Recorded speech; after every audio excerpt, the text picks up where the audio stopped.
Is there life after death? Yes, there is. And it's quite easy to see that. You just have to stop chasing your own agenda.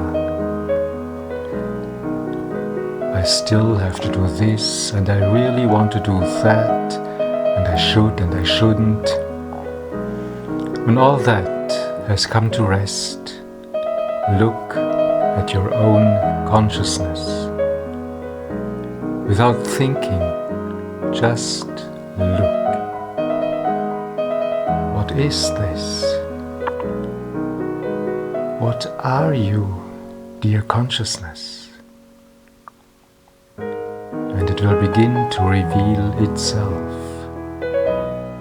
And one of the first things it will tell you will be, you and I are one.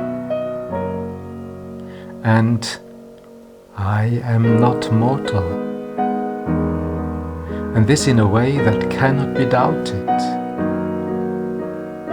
And you can only laugh about yourself, thinking to be a mayfly.